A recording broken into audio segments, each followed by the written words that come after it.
Bueno, este video tiene como idea principal hacer una introducción al concepto de fuerza, ¿sí? De dinámica. Habíamos visto que la mecánica es el estudio de los movimientos, o sea, una rama de la física que se dedica a estudiar los movimientos. Para un estudio más sistemático lo divide en dos grandes sectores. El primer área o sector sería la cinemática, que es lo que vimos hasta el momento, o sea, el estudio del movimiento sin importar las causas, o sea, qué es lo que lo genera. Ahora vamos a hacer un estudio de la dinámica, justamente es el sector de la mecánica que se dedica a estudiar la causa de los movimientos. Para esto, o sea, para poder explicar cuáles son las causas del movimiento, introduce un concepto, que es el concepto de fuerza.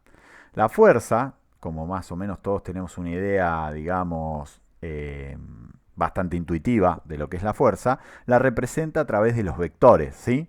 Los vectores es un cuerpo geométrico perteneciente a la geometría euclidiana, geometría que vimos nosotros en la escuela primaria, sí, que es un segmento, como se ve en este gráfico. ¿Sí? Ese segmento está representado por una línea que tiene su inicio en el punto de aplicación y en el otro extremo una flecha que indica el sentido. El largo del segmento es el módulo o la intensidad de la fuerza, ¿sí?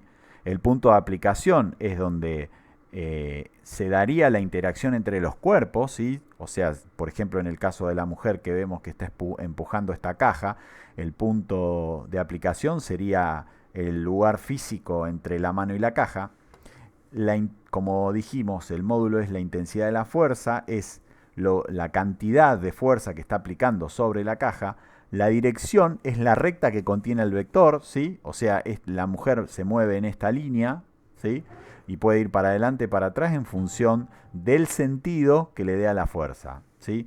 O sea, la fuerza, como habíamos visto, es una magnitud vectorial, en donde tiene tres parámetros. Módulo, que es el módulo sería la intensidad de la fuerza, el sentido, ¿sí? Es hacia dónde empuja, y la dirección, que es si puede ir hacia adelante o puede ir hacia atrás, ¿sí? Bueno, la dinámica tiene dos grandes facetas, por así decirlo, o dos subdivisiones.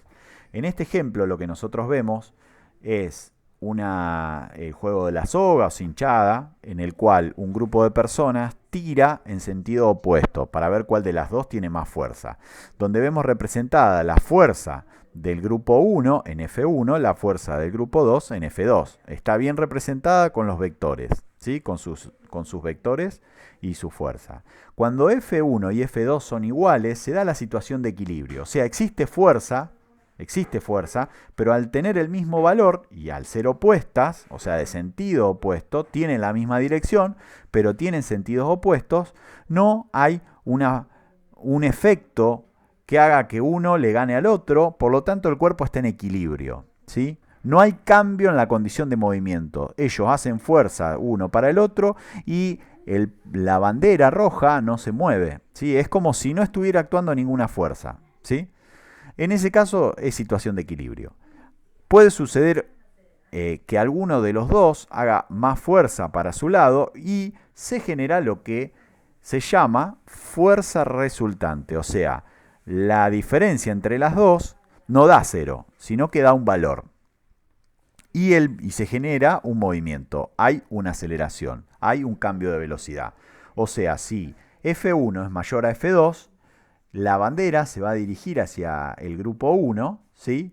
Y el grupo 2 se acercaría más hacia el punto, ¿sí? Hasta este punto. Por lo tanto, habría un movimiento, una velocidad en la cual el grupo 2 se acerca al punto este de referencia, y el grupo 1 se aleja del punto, ¿sí?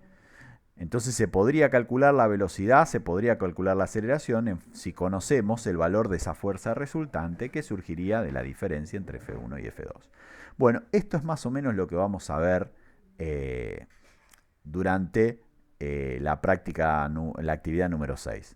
Bueno, en el próximo video vamos a ver los sistemas de fuerza y cómo se calculan, y después vamos a ver cómo se calcula la aceleración y cómo se calcula la velocidad. Nos vemos, seguimos en el próximo.